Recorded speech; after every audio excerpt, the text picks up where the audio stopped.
নাম জপ মাওলার, একদিন ঘুমাইবারে মন জিন্দেগির লাগিয়া অমন ঘুমায় না রে। একদিন ঘুমাইবারে মন জিন্দেগির লাগিয়া অমন ঘুমায় না রে। উপস্থিত চলমান সভার যোগ্যতম সভাপতি, স্টেজে ওলামায়ে কেরাম, অতিথিবৃন্দ, আমার সামনে বসে থাকা দিনদার ইমানদার মুমিন ভাই সকল, দোয়ার কান্টারি মুরব্বী সমাজ, স্নেহের কচি কাঁচা, পর্দার অন্তরালে বসে থাকা মমিনা সলেহা মা ও বোনেরা, প্রাণ প্রিয় জয়কৃষ্ণপুর পাকুড় ঝাড়খণ্ডবাসী, প্রশংসা সে মহান মনিবের দরবারে যে আল্লাহ তাবারাক ওয়া তাআলা আমাদেরকে এক মসজিদ কেন্দ্রিক আয়োজিত মাহফিলে বসিয়ে কোরআন এবং হাদিসের আলোচনা করার, আপনাদের শ্রবণ করার যিনি তৌফিক ইনায়াত করেছেন, সেই মহান মনিবের দরবারে শুকরিয়া আদায় করি। আমরা সকলেই একবার বলি আলহামদুলিল্লাহ। দরুদ ও সালাম বর্ষিত হোক শেরকারে কায়নাত তাজদারে মাদানী নবী কুল শিরোমণি ইমামুল আম্বিয়া নবী মক্কি নবী মাদানী নবী আহমদ নবী মুহাম্মদুর রাসূলুল্লাহ সাল্লাল্লাহু আলাইহি ওয়াসাল্লাম। আল্লাহুম্মা আমিন। আল্লাহুম্মা সাল্লি আলাইহি, আল্লাহুম্মা বারিক আলাইহি।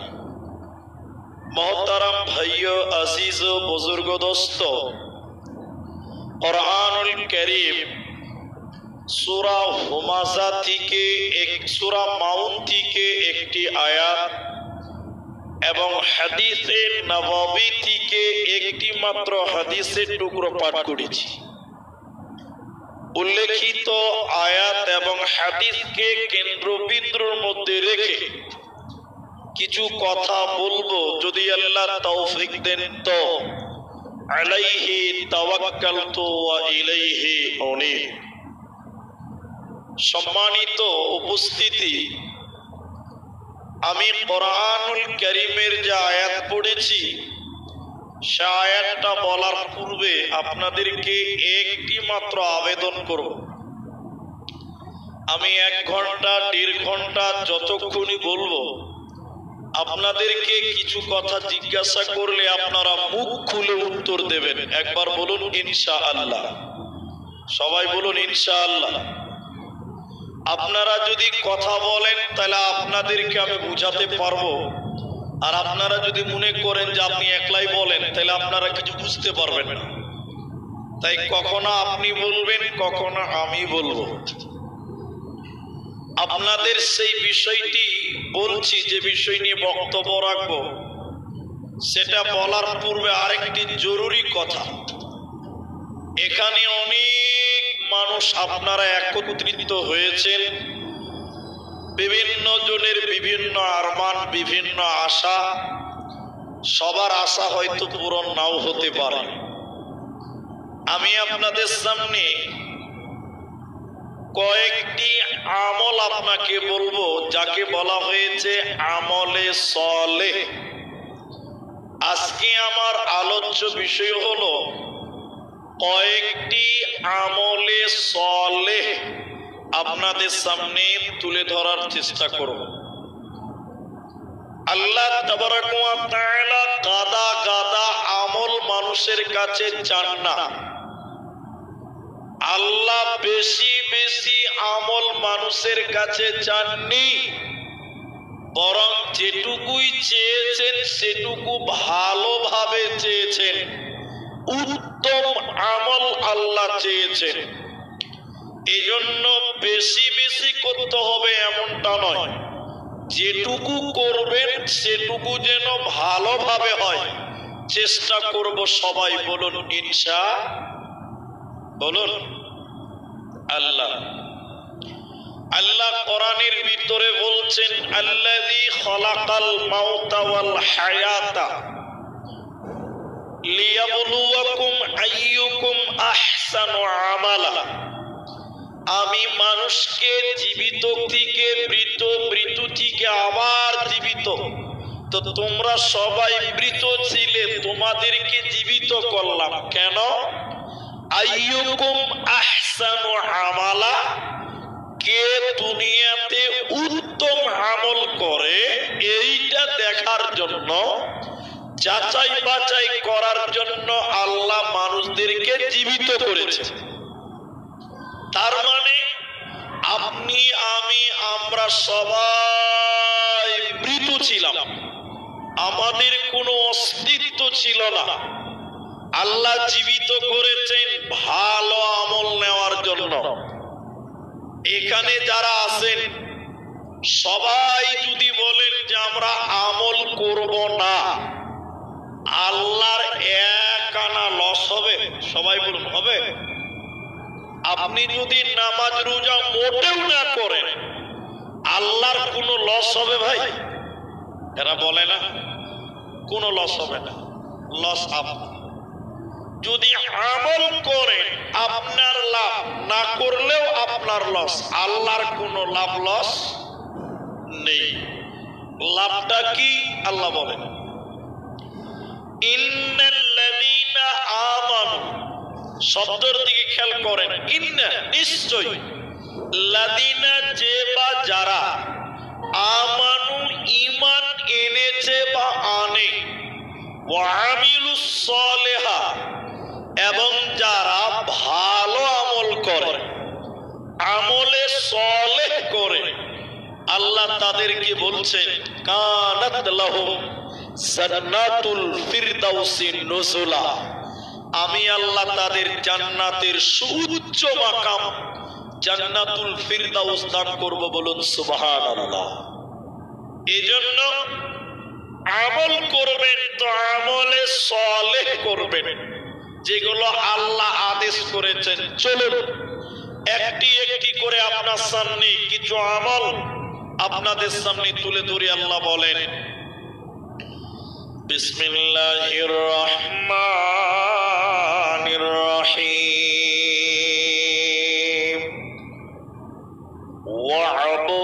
ওয়া'বুদুল্লাহা ওয়া লা তুশরিকু বিহি শাইআ।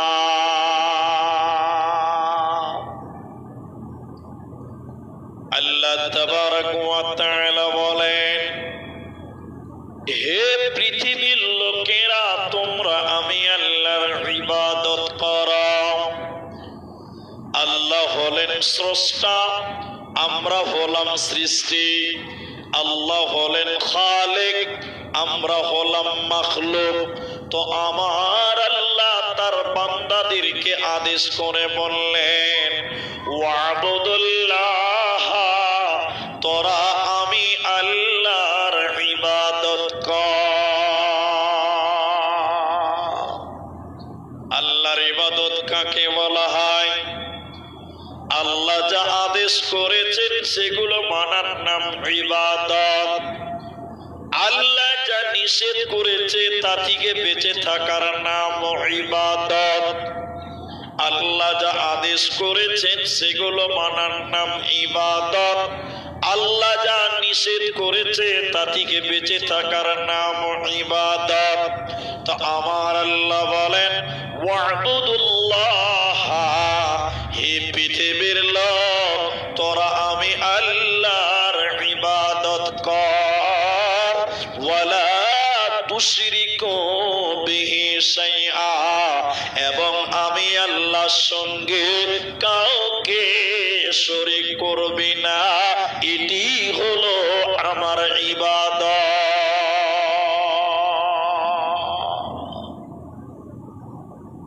আল্লাহ বলছেন আমার ইবাদত করো। ইবাদত কি? তার আদেশ। ইবাদত কি? তার নিষেধ। এগুলো ইবাদত। আল্লাহ এক নম্বর বললেন ওয়ালা তুশরিকু বিহি শাইআ, তোমরা আল্লাহর সাথে কাউকে অংশীদার করবে না, শিরক করবে না, অংশীদার করবে না।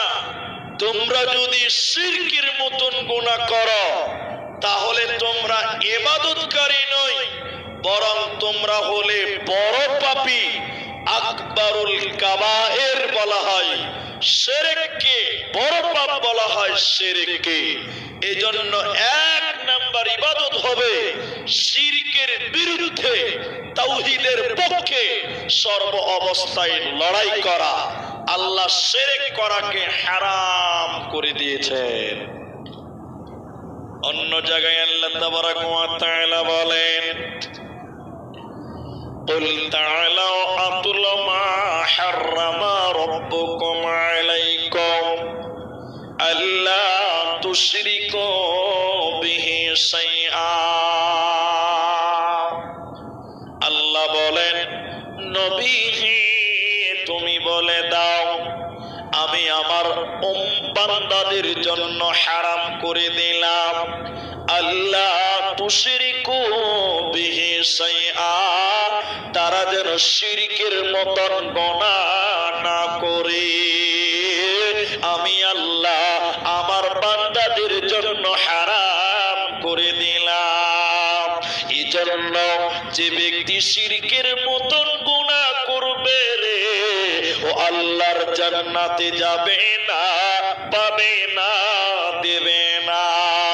সূরা মাইদার ৭২ নম্বর আয়াতে আল্লাহ তাবারাক ওয়া তাআলা বলেন, ইন্নাহু মাইয়ুশরিক বিল্লাহ, নিশ্চয়ই যারা আমি আল্লাহর সঙ্গে কাউকে অংশীদার করলো, শিরকের মতন গুনাহ করলো, ফাকাদ হারামাল্লাহ, আমি আল্লাহ তার জন্য হারাম করে দিলাম, আমি আল্লাহ তার জন্য জান্নাত হারাম করে দিলাম। ও শিরকের মতন গুনাহ করেছে, আমি আল্লাহ তাকে জান্নাত দেব না, পাবে না, মিলবে না। তাই আল্লাহ আদেশ করলেন, শুনে নাও, ওয়াবুদুল্লাহ, তোরা আমি আল্লাহর ইবাদত কর, ওয়ালা তুশরিকু বিহি শাইআ, আর আমি আল্লাহর সঙ্গে কাউকে অংশীদার করবে না, শিরকের মতন গুনাহ করবে না।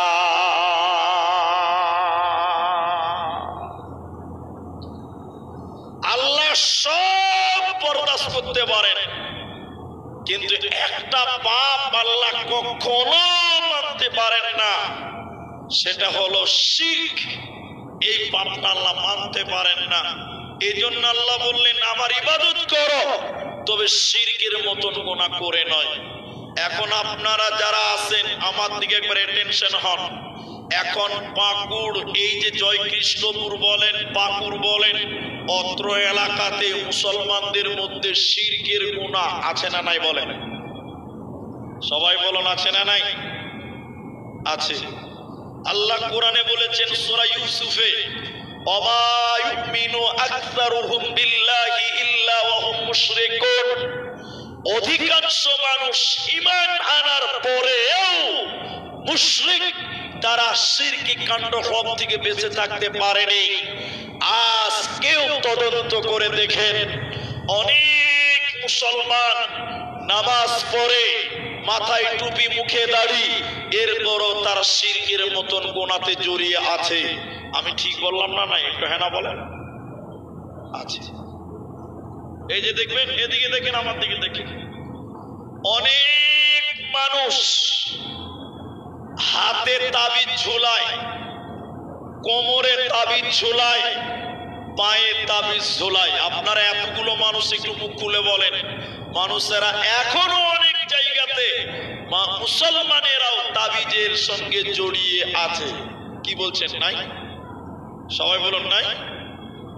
আর আপনাদের মতন কিছু মানুষ আছে, এরা মনে করে যে তাবিজের বিশাল বরকত। অনেক মানুষ এটা মনে করে, কিন্তু তাবিজের কোনো বরকত নয়। বরকত দেওয়ার মালিক কে? সবাই বলুন, আল্লাহ। তাহলে এটা বিশ্বাস করতে হবে শিরক মুক্ত আপনাকে জীবন করতে হবে, তাহলে আপনি সফলকাম হবেন। আর যদি আপনি শিরকের সঙ্গে জড়িয়ে যান, তাহলে আপনি ইবাদতকারী বলে গণ্য হতে পারবেন না। আপনারা জানেন হয়তো বা, মানুষদেরকে যদি জিজ্ঞাসা করি যে আপনি তাবিজ দিয়েছেন কেন হাতে, ছেলেটার গলায় তাবিজ কেন, তো বলছি যে মুনি সাহেব, আমার ছেলেটা সব সময় অসুস্থ থাকে, আমার ছেলেটা সব সময় বিমার থাকে, এর জন্য তাবিজ দিয়েছি। আচ্ছা, বিমার থেকে ভালো হওয়ার জন্য তাবিজ লাগবে না ওষুধ লাগবে? সবাই বলুন। তাবিজেই যদি প্রয়োজন হতো, আপনারা বলেন আপনাদের বাড়িতে ছাগলের বাচ্চা আছে, ছাগলের বাচ্চা আছে না? এরা কথা বলে না। ছাগলের বাচ্চার গলায় কোনোদিন তাবিজ দেখেছে যে আমার ছাগলের বাচ্চার জ্বর হয়েছে তাই আমি গলায় তাবিজ দিলাম? কোনোদিন দেখেছেন যে কুকুরের বাচ্চার গলাতে তাবিজ দেখেছেন? কোনোদিন দেখবেন না। হতভাগা মানুষ বুঝে না এরা শিরকের মতন গোনা করে। তাই আল্লাহ কয়েকটা ইবাদতের কথা বলতে গিয়ে শুরুতে আল্লাহ হারাম করলেন যে ইবাদত করবে। শোনো, খবরদার খবরদার, শিরকের মতন গোনা থেকে তোমরা বেঁচে থাকো, শিরকের মতন গোনা করিও না।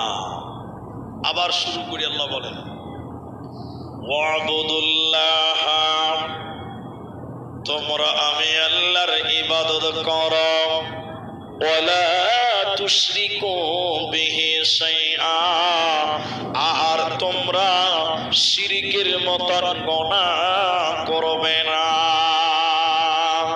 এরপরে আল্লাহ তাবারাক ওয়া তাআলা বলেন ওয়াবিল ওয়ালিদাইনি ইহসানা, আর তোমরা ইবাদত করবে কি, তোমরা তোমার বাবা মায়ের সঙ্গে ইহসান করবে, মা বাপের সঙ্গে ভালো ব্যবহার করবে।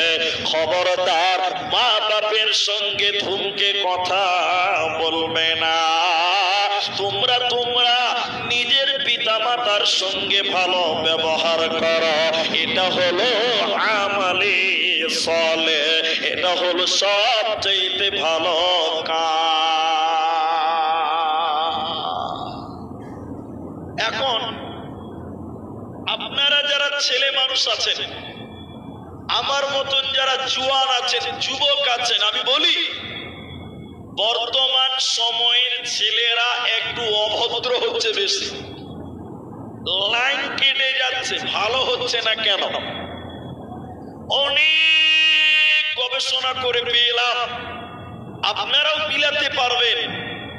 এখন অধিকাংশ ছেলেরা তার নিজের মা বাপকে বিয়ে করার পর আর ভাত দেয়। আপনাদের দিকে হচ্ছে না এরকম? কেন হয়? কেন নিজের মা বাপকে ছেলেরা ভাত দিচ্ছে না? দোষ অনেক মা বাবার আছে। আমি বলছি না যে মা বাবার সবারই দোষ আছে, কিন্তু অনেক দোষ মা বাবার আছে। ছেলে ভদ্রতা শিখেনি, ছেলে শিষ্টাচার শিখেনি, আদব শিখেনি, আখলাক শিখেনি। কেন? আপনার জন্যই শিখেনি। এটা বাস্তব চিত্র আপনাকে বলি। আপনাদের দিকের লোকেরা বিড়ি খায়, বিড়ি, এরা কথা বলে না। আবার বিড়ি খায় কি খায় না? খায়। এটা তো সুন্নাত নাকি? হ্যাঁ সুন্নাত। বিড়ি খায়, আপনাদের দিকের লোকে খায়। একটা বাবা ওর ছেলেকে বলছে যে বেটা, বালিশের তলে বিড়ি রাখা আছে, তুমি বিড়িটা নিয়ে এসো। ভালো করে বুঝেন কথাটা। এবার ছেলে বাপের বালিশের তল থেকে বিড়ির প্যাকেট বের করেছে, বের করে বাপকে দিয়েছে। তার বাপ ওর দিকে বড় বড় করে দেখছে, মারবো চল, খালি বিড়ি দিলে হবে? আগুন কোথায়? যা বিড়ি ধরে নিয়ে আয়, যাও বিড়ি ধরে নিয়ে আয়।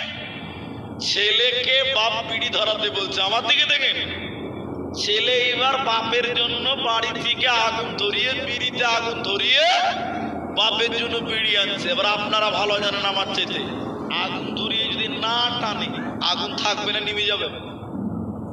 এরা বলে না কথা। আগুন নিভে যাবে না? নিভে যাবে। এবার ছেলে ঘরে আগুন ধরিয়ে বিড়িটা আনতে আনতে আনতে আনতে আগুন নিভে গেছে। ওর বাপের কাছে নিয়ে এসে নিভা বিড়ি নিয়ে চলে এসছে। তো ওর বাপ বলছে, এই গাধা মারবো চল, বিড়ি নিভে গেছে যারা, তো নিভলো তো আমি কি করবো আব্বা? তো বাপ তখন বলছে, খ্যাপা বিড়ি ধরিয়ে তুই টানতে টানতে লিয়া, তাহলে তো নিভে না। এখন বলেন, ছেলে বাবার জন্য বিড়ি ধরিয়ে টানতে টানতে বাপেকে এনে দিল, তার মানে একটা বিড়ি বাপ বেটা মিলে খেলো। আচ্ছা বলুন, এই ছেলে ভালো হবে না খারাপ হবে ভাই? বাপ যদি বিড়ি খায়, ছেলে সিগারেট খাওয়া শিখবে। ঠিক বললাম না? নাই বলেন, সৃষ্টি চান নাই। আল্লাহ বলছেন, ওয়াবিল ওয়ালিদাইনি ইহসানা, হে ছেলেরা তোমরা তোমার মা বাপের সঙ্গে ইহসান করো, ভালো ব্যবহার করো। কেমন করবেন? চলুন তারিখ আপনাকে শোনাই। হযরতে ওমরের জামানায় একটা ছেলে, তার বাড়ি ছিল ইয়ামান প্রদেশে। তার বাবা বেঁচে ছিল না, তার বুড়ি বয়োবৃদ্ধা মা তার বাড়িতে ছিল। মা চোখে দেখতে পেত না, মা বুড়ি হয়ে গেছে, হাঁটতে পারে না। ইয়ামানের ছেলেটা ইয়ামান থেকে নিয়ত করলো, আমি হজ করতে যাব, আল্লাহর ঘর জিয়ারতে যাব। হজের যাবতীয় প্রিপারেশন নিল। হজের যাবতীয় প্রস্তুতি নেওয়ার পর এই ছেলেটা তার বুড়ি মা অন্ধা মার কাছে গিয়ে বলল, আম্মু জান, আপনি আমার জন্য দোয়া করেন, আমি আল্লাহর ঘর জিয়ারতে চললাম। মায়ের গুরুত্ব কত তরুণেরা শুনে নাও। এবার বুড়ি মা, বৃদ্ধা মা, চোখে দেখতে পায় না, হাঁটতে পারে না। এই বয়োবৃদ্ধা মা তার ছেলেকে বলল, বেটা রে, আমার জীবনে বড় আশা ছিল, আমার জীবনে বড় শখ ছিল বেটা, আমি আল্লাহর ঘর জিয়ারত করব। বেটা রে, আমাকে সঙ্গে করে নিয়ে চলো। এবার ছেলে কি করবে? মা আবদার করেছে হজ করতে যাবে। ওই জামানাতে প্লেন ছিল না, বিমান ছিল না, ট্রেন ছিল না, বাস ছিল না, হেঁটে হেঁটে হজ করতে যেতে হতো। কখনো নৌকা ছিল, কখনো হেঁটে হেঁটে হেঁটে হেঁটে হজ করতে হতো। এবার ছেলেটা নিরুপায় হয়ে গেল। বুড়ি মাকে চোখে দেখতে পাই না, বয়োবৃদ্ধা মা, ন্যাংরা মা, হাঁটতে পারে না। ছেলে নিজের বুড়ি মাকে পিঠে করে বেঁধে নিল। বেঁধা বাঁধার পরে মাকে পিঠে করে নিয়ে হাঁটতে হাঁটতে ইয়ামান থেকে মক্কায় এলো। মক্কাতে আসার পরে মাকে পিঠে করে নিয়ে হজের যাবতীয় কাজ সমাপনী দিল। হজের যাবতীয় কাজ সমাপনী দেওয়ার পর এই ছেলেটা তার মাকে নিয়ে ওমরের সামনে গেল। আমিরুল মুমিনিন, খলিফাতুল মুসলিমিন হযরতে ওমর, আপনি বলুন তো মা, আমি ওমর, হে ওমর শুনে নাও, আমি আমার বুড়ি মাকে, আমি আমার অন্ধা মাকে ইয়ামান থেকে পিঠে করে নিয়ে এলাম। আর আসার পর হজের যাবতীয় কাজ সমাপনী দিলাম। সাফা, মারওয়া, মুজদালিফা, আরাফা, মিনা, হজের যাবতীয় কাজ সমাপনী দিলাম। আমি আমার মাকে পিঠে করে নিয়ে পিঠ থেকে আমি আমার মাকে হাঁটাই নাই। ওমর, আপনি বলুন, আমি কি আমার মায়ের দুধের ঋণ শোধ করতে পারলাম? হযরতে ওমর বলেছিলেন, কি দাবি করলে যুবক শুনে নাও, কি দাবি করলে তুমি শুনে নাও। তুমি যদি তোমার শরীরের চামড়া কেটে মায়ের জুতা বানিয়ে দাও, যদি শরীরের মাংস কেটে মায়ের জন্য খাবার বানিয়ে দাও, তবুও তুমি মায়ের ঋণ শোধ করতে পারবে না। অতএব সেই মা, ওই মায়ের সঙ্গে ভালো ব্যবহার করো। আল্লাহ তাবারাক ওয়া তাআলা তাই বলেন, ওয়াবিল ওয়ালিদাইনি ইহসানা, তোমরা তোমাদের আব্বা মায়ের সঙ্গে ইহসান করো, মা বাপের সঙ্গে ভালো ব্যবহার করো, খবরদার ধুমকে কথা বলবে না। তাহলে এক নাম্বার আমভাবে আল্লাহ আদেশ করলেন ওয়াবুদুল্লাহ, তোমরা আল্লাহর ইবাদত করো। এরপরে আল্লাহ বলেন আমার সঙ্গে কাউকে শিরক করিও না, অংশীদার করিও না। আমি আল্লাহ সব ক্ষমা করতে পারি, কিন্তু শিরকের গুনাহ বিনা তওবাতে আমি আল্লাহ মাফ করব না, করব না, করব না। এজন্য শিরক করবে না। এরপরে আমল বলছেন আল্লাহ, আমলে সালেহ কি করবে? তোমরা তোমাদের মার সঙ্গে বাপের সঙ্গে ভালো আচরণ করবে, খবরদার ধুমকে কথা বলিও না। এদিকে দেখেন, আমরা মানুষ, আমাদের বাড়িতেও মা আছে, আমাদের বাড়িতেও আব্বা আছে। আমরা যুগের সঙ্গে তাল মিলিয়ে চলতে জানি। আমি যে কথা আপনাকে বলতে চাই, আল্লাহর নবীর সাহাবী, তার নাম হলো আবু তুফাইল।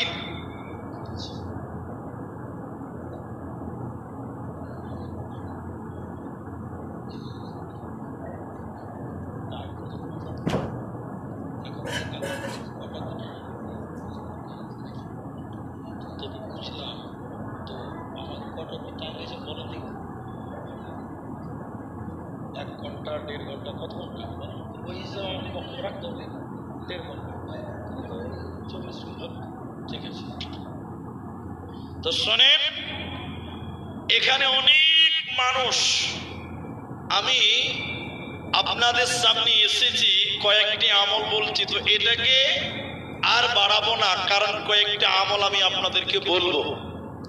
তো পঞ্চায়েত থেকে চিঠি চলে এসেছে, একটা অন্য ব্যাপার, ওইটা হয়তো অনেকেই বুঝতে পারেন, যে ইসমি ইশারা।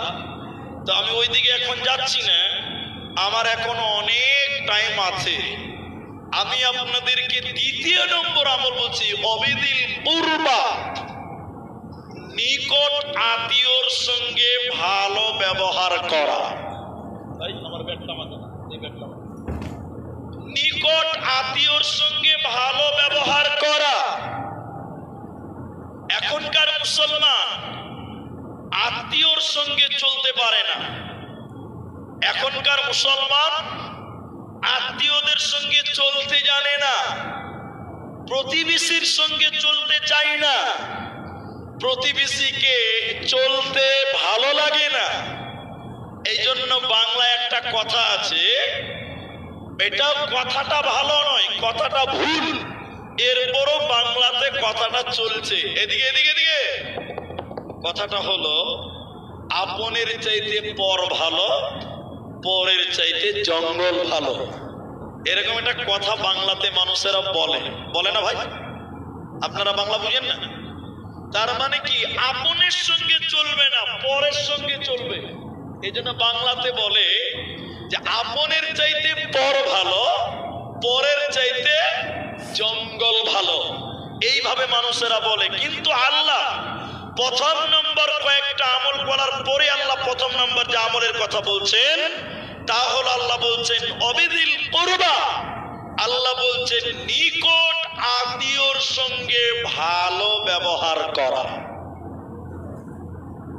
প্রতিবেশীর সঙ্গে আপনার ঝামেলা, প্রতিবেশীর সঙ্গে আপনার সম্পর্ক ভালো নয়, আল্লাহ নবী বলছেন ওয়াল্লাহি, আল্লাহর কসম, ওয়াল্লাহি লা ইউমিনু। হাদিসটির রাবী হযরতে আবু হুরায়রা, নবীজি বললেন ওয়াল্লাহি লা ইউমিনু, আমি নবী আল্লাহর কসম করি বলি সে মুমিন নয়, ওই ব্যক্তি মুমিন নয়, ওই ব্যক্তি মুমিন নয়। সাহাবীরা জিজ্ঞাসা করলেন আল্লাহর নবী সে কে? কে মুমিন নয়? যার ব্যাপারে নবী কসম করে বললেন ওই ব্যক্তি মুমিন নয়। সে কে? নবীজি বলেন যার ব্যবহারে প্রতিবেশী অসন্তুষ্ট, যার অত্যাচারী ব্যবহারে প্রতিবেশী দুঃখিত, যার ব্যবহারে প্রতিবেশী কষ্ট পায়, ওই ব্যক্তি কখনো মুমিন হতে পারে না, পারে না, পারে না। তাই এক নম্বর আল্লাহ বলেন মা বাপের সঙ্গে ভালো আচরণ করো। দ্বিতীয় নম্বর অবিদিল করবা, নিকট আত্মীয়র সঙ্গে ভালো ব্যবহার করো। যে ব্যক্তি আত্মীয়র সঙ্গে সম্পর্ক ভালো রাখে না, পাড়া প্রতিবেশীর সঙ্গে শত্রুতা পোষণ করে, নবীজি কসম করে বলেন ওই লোকটা মুমিন হতে পারে না, পারে না, পারে না। দ্বিতীয় নম্বর নবীজি বললেন শোনেন, আল্লাহ রাসূল বলছেন ওই লোকটা জান্নাতে যাবে না। নবী বললেন লা ইয়াদখুলুল জান্নাতা। নবী বলছেন হাদিসের রাবি হযরতে আনাস রাদিয়াল্লাহু তাআলা আনহু, ওই ব্যক্তি জান্নাতে যাবে না। নবীজি বললেন জান্নাত তাকে দেওয়া হবে না। কোন ব্যক্তি জান্নাতে যাবে না?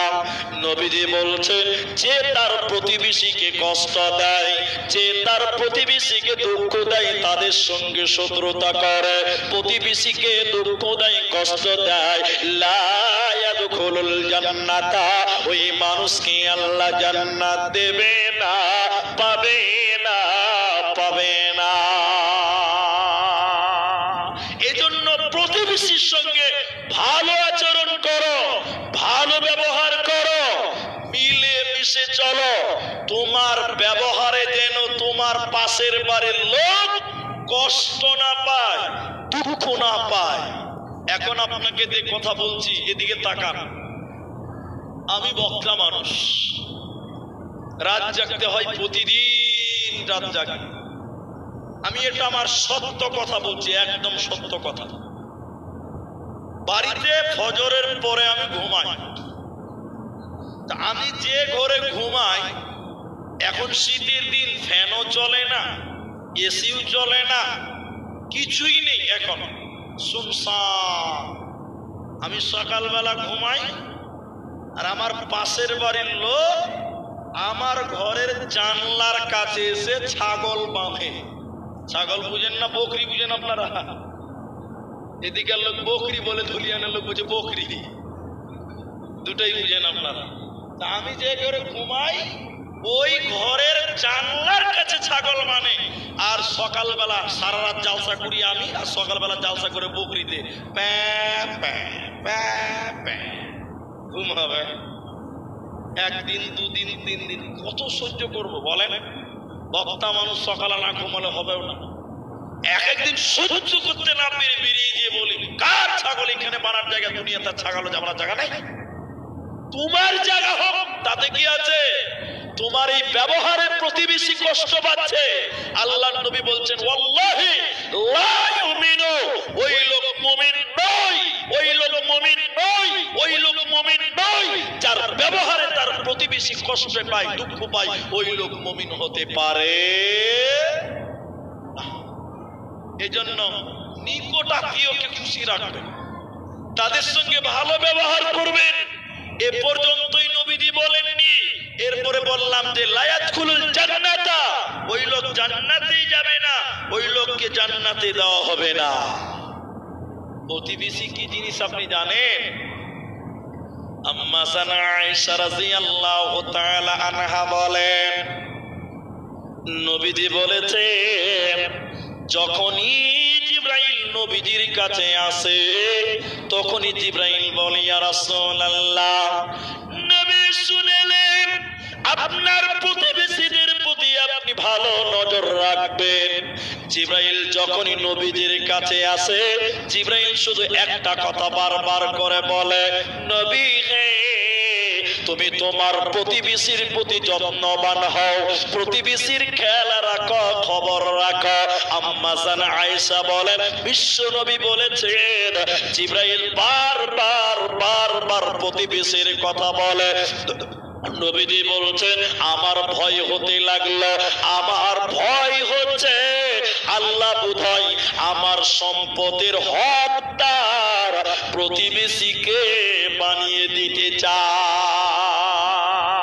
জিবরাইল যখনই নবীর কাছে আসে তখনই বলেন, নবী আপনি প্রতিবেশীর প্রতি নজর রাখেন, আপনি প্রতিবেশীর সঙ্গে ভালো ব্যবহার করেন, প্রতিবেশীর খেয়াল রাখেন। এত বলছে আমার মনে হচ্ছে যে প্রতিবেশী বোধহয় আমার নিরাশের ওয়ারিস হয়ে যাবে, এটা আমার ভয় হচ্ছে। নবীজি বলছেন এতই মুসলমান, আল্লাহ আমল বলছেন কি মা বাপের সঙ্গে ভালো ব্যবহার করো। এরপরে তাই বললেন অবিদিল করবা, নিকট আত্মীয়র সঙ্গে ভালো আচরণ করো, ভালো ব্যবহার করো, ভালো ব্যবহার করো। এরপরে নবীজি বললেন শুনে নাও, ইবনে আব্বাস রাদিয়াল্লাহু তাআলা আনহু থেকে বর্ণিত, বিশ্ব নবী বললেন ওই মানুষটা প্রকৃত মুমিন নয় যে পেট ভরে খেলো, পেট ভরে খেলো কিন্তু তার প্রতিবেশী ক্ষুধার্ত থাকলো, অভাবী থেকে গেল, খেতে পেল না। আপনি পেট ভরে খেলেন, নিশ্চিন্তে রাতে ঘুমিয়ে গেলেন, কিন্তু আপনার পাশের বাড়ির ছেলেরা না খেয়ে ঘুমিয়ে গেল, খেতে পেল না। বিশ্বনবী বলেন উম্মতের তুমি মুমিন হতে পারো না, পারো না, পারো না। বাকারা সূরা নাম্বার 2 পারা নাম্বার 2 রুকু নাম্বার 21 লাইন নাম্বার 12 আয়াত নাম্বার 177 এর মাঝখানে আল্লাহ বলেন ওয়াতাল মালা আলা হুব্বিহি যাবিল কুরবা। মুসলমান আল্লাহ কোরআনের ভিতরে বললেন শুনে নাও, আমি আল্লাহ তোমাদেরকে যে মাল দিলাম, আমি তোমাদেরকে যে সম্পদ দিলাম, ওটা আমার মহব্বতে তোমরা ব্যয় করো। আল্লাহর মহব্বতে ব্যয় করবো কোথায়? এক নাম্বার আল্লাহ বলেন তুমি তোমার নিকট আত্মীয়দেরকে সহযোগিতা করো। তোমার মাল আছে, তোমার সয় সম্পত্তি আছে, তুমি তোমার প্রতিবেশীকে, আল্লাহ বলেন ওয়াতাল মালা আলা হুব্বিহি যাবিল কুরবা, নিকট আত্মীয়দেরকে দাও, ওয়াল ইয়াতামা এতিমদেরকে তোমরা দাও, ওয়াল মাসাকিনা আর তোমরা মিসকিনদেরকে দাও। আমি আল্লাহর মহব্বতে এতিমদেরকে তোমরা দাও। এদিকে এদিকে দেখেন, এদিকে দেখেন, ভাইয়ে ভাইয়ে ঝগড়া করে কথা বলে না। চাওয়ালার আগে অনুরোধ করছি আপনারা মাঝে ঢুকে ডিস্টার্ব করিয়েন না। ভিক্ষা শিখে একদম এখানে কেউ ভিক্ষা করতে আসবে না।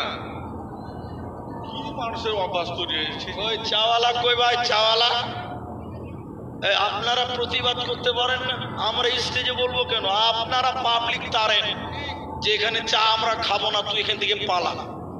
আপনারা প্রতিবাদ করবেন, বলুন ইনশাআল্লাহ, বলুন ইনশাআল্লাহ। বলেন চাওয়ালাকে জালসার ভিতরে ঢুকতে দিবেন না, ও বাজার করবে, ব্যবসা করবে বাজারে, এখানে নয়।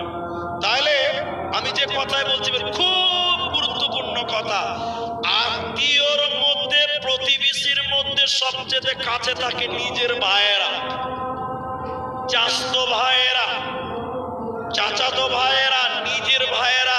এদিকে দিকে দিকে দিকে এখন ভাইয়ে ভাইয়ে ঝগড়া করে একজন ভাই আরেকজন ভাইয়ের সঙ্গে কথা বলে না, এরকম সিচুয়েশন বাঁকুড়ে নাই?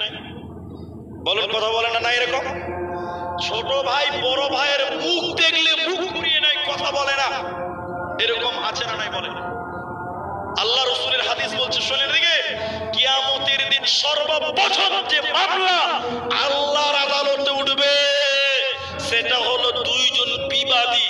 সেই বিবাদী কারা? ঝগড়া করনেওয়ালা কারা? যারা প্রতিবেশী আপনজন, তাদের ঝগড়ার বিচার সর্বপ্রথম আল্লাহর আদালত উঠবে। আপনারা ভাইয়ে ভাইয়ে কথা বলেন না, আজকে 5 বছর থেকে কথা বলেন না, এই বিচার আল্লাহর আদালতে সর্বপ্রথম হবে, সেদিন কিন্তু পালাবার কোনো পথ থাকবে না। তাহলে আমল কি বললাম? আল্লাহর ইবাদত, শিরক করবে না, মা বাপের সঙ্গে ভালো ব্যবহার করো, আর আত্মীয়র সঙ্গে ভালো ব্যবহার করো। কোন আত্মীয়র সঙ্গে? কাদের সঙ্গে রহম করবেন, কাদেরকে সহযোগিতা করবেন, এ মর্মে হাদিস আপনাকে শোনাই। আম্মা জানা আয়েশা রাদিয়াল্লাহু তাআলা আনহা তিনি নবীকে বললেন, ইয়া রাসূলুল্লাহ, আমার কাছে আমার পাশে 2 জন প্রতিবেশী আছে। নবী, 2 জন প্রতিবেশীর মধ্যে আমি কাকে সর্বপ্রথম সহযোগিতা করব, হাদিয়া দিব, কাকে আমি হেল্প করব সর্বপ্রথম আপনি বলুন। বিশ্বনবী বলেন, যে তোমার নিকটে বেশি তাকে তুমি উপকার করবে, হেল্প করবে, সহযোগিতা করবে, ওকে কষ্ট দিবে না, ওকে বিপদে ফেলবে না। অন্য জায়গায় নবীজি বললেন, শুনে নাও, আল মুসলিমু মান সালিমাল মুসলিমুনা মিন লিসানিহি ওয়া ইয়াদিহি। প্রকৃত মুসলিমকে যে ব্যক্তির জবান দ্বারা অন্য মুসলমান নিরাপদে থাকে, যার হাত দ্বারা অন্য মুসলমান নিরাপদ থাকে, এই লোককে বলা হয় প্রকৃত মুসলিম। আপনি আপনার মুখ দিয়ে পাড়ার লোকদেরকে খিস্তি করেন, গালি দেন, নিন্দা করেন, কটূক্তি করেন, আপনি মুসলিম বটে কিন্তু আপনি ভালো মুসলিম নয়। আপনি মুসলমান বটে কিন্তু আপনি ভালো মুসলমান নয়। বিশ্বনবী বললেন, আল মুসলিমু মান সালিমাল মুসলিমুন। প্রকৃত মুসলিমকে যার হাত দ্বারা, যার জবান দ্বারা অন্য মুসলমান নিরাপদ থাকে, ওই মুসলিম হলো প্রকৃত মুসলিম। বলুন সুবহানাল্লাহ। ওই হলো প্রকৃত মুসলিম। এখন আমরা কেমন মুসলমান? আপসে খালি দ্বন্দ্ব লাগাতে পছন্দ করি, আপসে ঝামেলা লাগাতে পছন্দ করি। গ্রামে আমার কথা আপনার কাছে বলে ঝামেলা লাগাই, আপনার কথা আমার কাছে বলে ঝামেলা লাগাই। এই লোক হলো চুগলখোর। গ্রামে অধিকাংশ লোক পাবেন একজনের কথা আরেকজনকে বলে ঝামেলা লাগাই, দ্বন্দ্ব সৃষ্টি করে, ফাসাদ সৃষ্টি করে। আল্লাহর নবী বলছেন, ই মুসলিম, কিন্তু সে প্রকৃত মুসলমান হতে পারেনি। সে মুসলিম বটে, অন্য সে প্রকৃত মুসলিম নয়। আর একটা হাদিস আপনাকে প্রতিবেশীর ব্যাপারে বলবো, আর 2টি হাদিস আপনাকে শোনাই। একটা অনুরোধ করে শুনেন। আল্লাহ রাসূল সাল্লাল্লাহু আলাইহি সাল্লাম একজন সাহাবী কি করলেন? আল্লাহ রাসূল সাল্লাল্লাহু আলাইহি ওয়াসাল্লাম একজন সাহাবীকে আদেশ করলেন, আবু যার রাদিয়াল্লাহু তাআলা আনহুকে কি বললেন? হে আবু যার, হে আবু যার, তুমি তোমার প্রতিবেশীকে সহযোগিতা করার জন্য যখন তুমি তরকারি রাঁধবে, সালন রাঁধবে, সবজি বানাবে, আল্লাহর নবী বলেন, আবু যার, তখন ওই সবজিতে তুমি বেশি বেশি পানি দিয়ে বেশি বেশি ঝোল তৈরি করবে। কেন? তোমার এই সবজি যেন তোমার প্রতিবেশীর বাড়িতেও পৌঁছায়।